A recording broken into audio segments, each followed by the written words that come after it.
TRNA के 4 प्रकारों में एमआरएनए और आरआरएनए पढ़ चुके थे। आज अपन पढ़ेंगे टीआरएनए। टीआरएनए को दूत आरएनए भी बोलते हैं। और जो इसकी स्ट्रक्चर है, इसकी स्ट्रक्चर दो तरह की होती है, एक तो 2D स्ट्रक्चर, एक 3D स्ट्रक्चर। अपन पहले पढ़ेंगे 2D, फिर पढ़ेंगे 3D स्ट्रक्चर।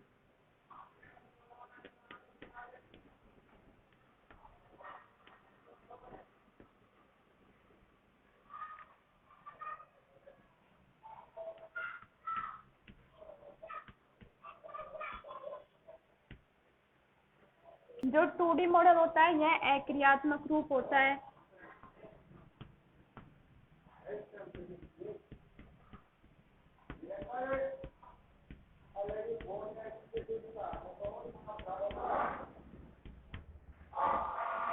और जो इसकी संरचना होती है,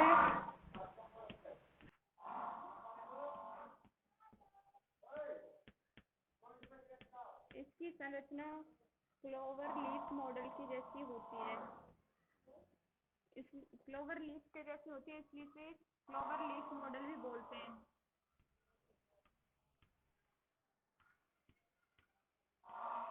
और जो इसकी संरचना थी, जो इसकी स्ट्रक्चर थी, वो होली ने दी थी इस मॉडल को।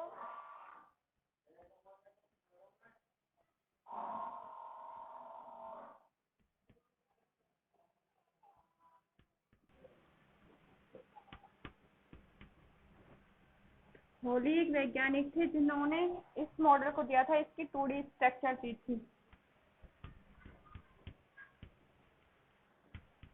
उल्टे यह क्रियात्मक होती है।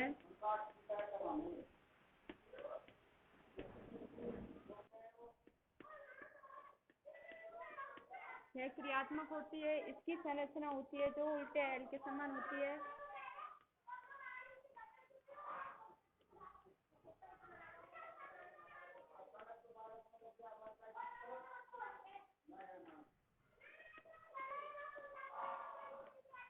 समान होती है। जो इसकी स्ट्रक्चर थी वो किसने दी थी? जो इसका मॉडल था,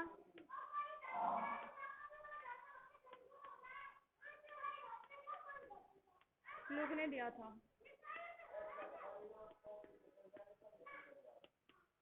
ठीक है। जो 2D स्ट्रक्चर थी यह अक्रियात्मक रूप था इसका, और इसकी संरचना क्लोवर लीफ के समान होती थी। इस मॉडल को होली ने दिया था। और जो 3D स्ट्रक्चर होती है यह क्रियात्मक होती है। इसकी संरचना उल्टे एल के समान होती है यूं, और इसका मॉडल क्लोग ने दिया। टीआरएनए को दूत आरएनए बोलते हैं। दूत आरएनए किसने बोला? जो क्रिक एक वैज्ञानिक थे जिन्होंने टीआरएनए को दूत आरएनए या एडेप्टर आरएनए बोला। ये क्यों बोला? जो टीआरएनए को दूत आरएनए बोलने का कारण था कि अनुवादन होता है, जैसे एमआरएनए से प्रोटीन का निर्माण होता है, तो उस प्रक्रिया में एमआरएनए में जो जेनेटिक कोड उपस्थित होते हैं उसके अनुसार ये एमिनो अम्ल को लाते हैं। एंटी कोडोन से जो एमिनो अम्ल बनते हैं उनको लाता है। ठीक है, इसको अपन लिख लेंगे।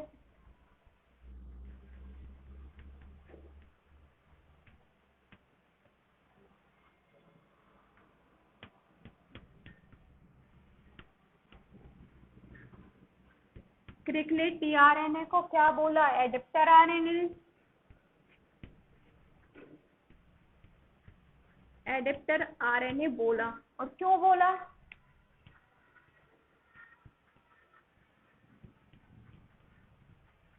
अनुवादन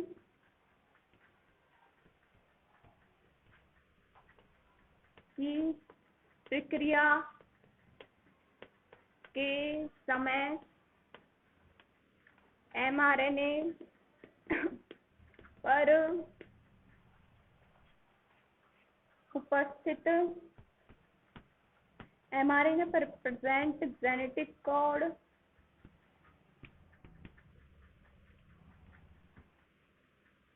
को कोडित करने के लिए एमिनो अम्ल लाता है। इसको दूत आरएनए या एडेप्टर आरएनए कहने का जो मेन कारण था वो था क्रिक ने बोला था। और क्यों बोला था? क्योंकि जो अनुवादन की प्रक्रिया होती है जिसमें कि एमआरएनए से mRNA से प्रोटीन का निर्माण होता है, उस समय mRNA पर उपस्थित जेनेटिक कोड के लिए एमिनो अम्ल लाता है। स्ट्रक्चर क्लोवर-लीफ मॉडल की तरह होती है। क्लोवर-लीफ मॉडल में इसकी 4 भुजाएं होती हैं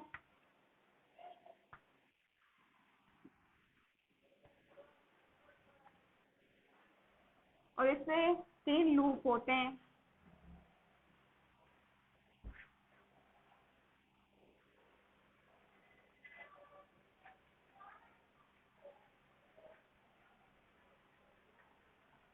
और इसमें एक सिरा होता है वो 5 डैश होता है, एक सिरा होता है वो 3 डैश होता है। इसकी जो 3 डैश सिरे पर होता है वो ACC कोडॉन होते हैं। राइट हैंड साइड जो लूप होता है उसको क्या बोलते हैं?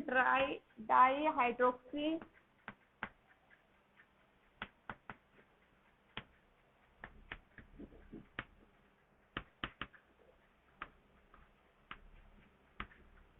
हाइड्रोक्सी यूरिडीन लूप, इसको बोलते हैं डाईहाइड्रोक्सी यूरिडीन लूप। और इस लूप में क्या होता है? इसमें 8 से 12 एमिनो अम्ल होते हैं।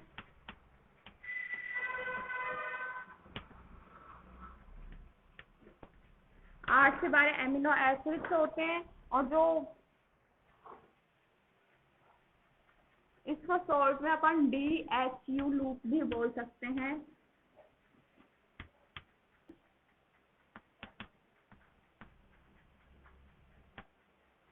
सिंथेसेस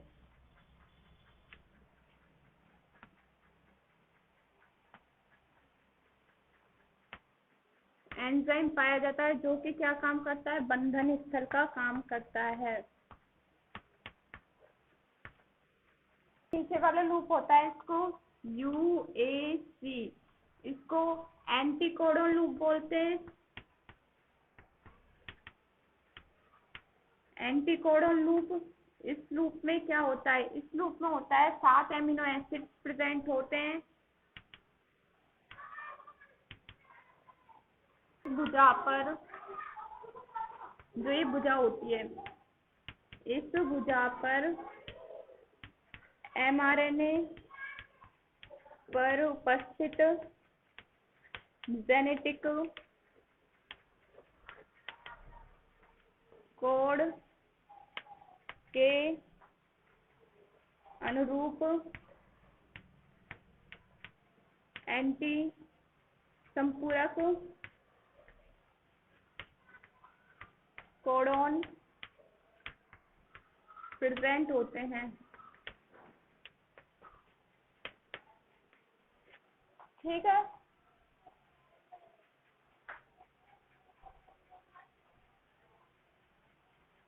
और जो ये लूप होता है ये वेरिएबल लूप।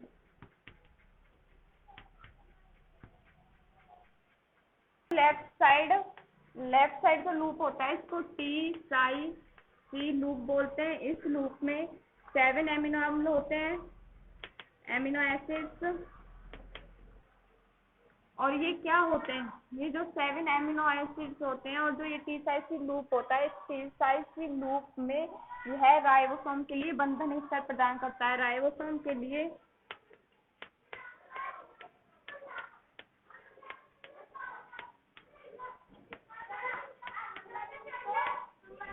RNA की जो स्टोरी स्ट्रक्चर है वो फ्लेवर लीफ के समान होती है। इस लीफ और इस वाली संरचना में 4 भुजाएं होती है, 4 भुजाएं और 3 लूप होते हैं। जो इसकी फर्स्ट भुजा होती है, जो एक तो 5 डैश होती है, एक 3 डैश होती है। और इसमें जो इधर की साइड की भुजा होती है, इसमें जो राइट साइड की भुजा होती है उसमें उसको क्या बोलते हैं? उसका नाम होता है di hydroxy uridine loop, DHU loop. इसमें 8 से 12 एमिनो एसिड होते हैं। इसमें एमिनो एसिड सिंथेटेज एंजाइम के लिए बंधन स्थल होता है जो राइट साइड का होता है। और जो सबसे नीचे जो लूप होता है, नीचे की भुजा होती है, उसको UAC भुजा भी बोलते हैं, जो कि एंटीकोडॉन लूप होता है। अब एंटीकोडॉन क्यों? क्योंकि इस भुजा में जो mRNA पर उपस्थित जेनेटिक कोड के अनुरूप संपूरक कोडॉन प्रेजेंट होता है। जैसे कि अनुवादन होता है, जब mRNA से प्रोटीन का निर्माण होता है, उस स्टैंड पर जो जेनेटिक कोड प्रेजेंट होते हैं, उन जेनेटिक कोडों के लिए एंटीकोडॉन भुजा जो होती है एंटीकोडॉन लाती है। और ये 7 एमिनो एसिड्स का होता है। जो लेफ्ट साइड वाली भुजा होती है उसको टी साइज की लूप वाली भुजा बोलते हैं। इसमें 7 एमिनो एसिड बोलते हैं और इसमें राइबोसोम से जुड़ने के लिए बंधन स्थल होते हैं। और इसमें जो 3' वाली भुजा होती है उसमें ACC कोडोन से ये कोडित होती है। टीआरएनए की कोशिका में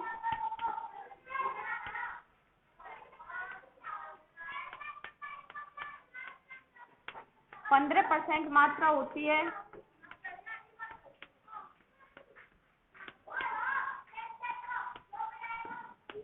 जो कि जल में घुलनशील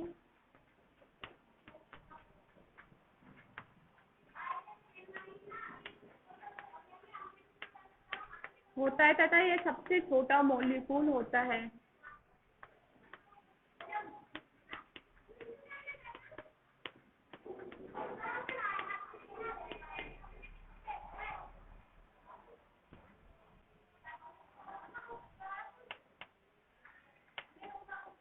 अपन का टीआरएनए कंप्लीट हो चुका है। ये 2D स्ट्रक्चर पर पढ़ चुके हैं। एसएनआरएनए हम आरआरएनए, एमआरएनए, टीआरएनए पढ़ चुके थे। अब हम एसएनआरएनए, इसको क्या बोलते हैं? स्मॉल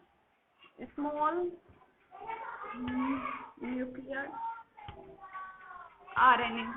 और ये किस में पाया जाता है? ये पाया जाता है केंद्रक में प्रेजेंट होता है।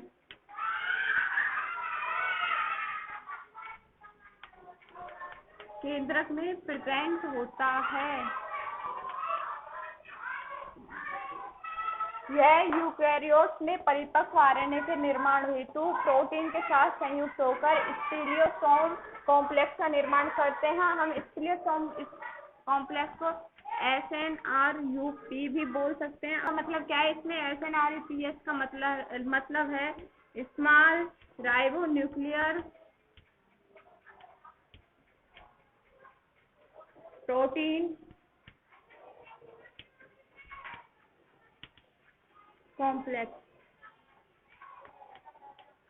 इसको हम स्टीरियोसोम कॉम्प्लेक्स भी बोल सकते हैं या स्मॉल राइबोन्यूक्लियर प्रोटीन कॉम्प्लेक्स भी बोल सकते हैं। जो कि ये वाला जो कॉम्प्लेक्स होता है, ये उसकी जो श्रृंखला होती है आरएनए के, उसमें से इंट्रॉन्स को हटा देता है। यह भी राइबोसोम की तरह उत्प्रेरक की भूमिका निभाता है। यह भी राइबोसोम की तरह उत्प्रेरकीय गुण दर्शाता है।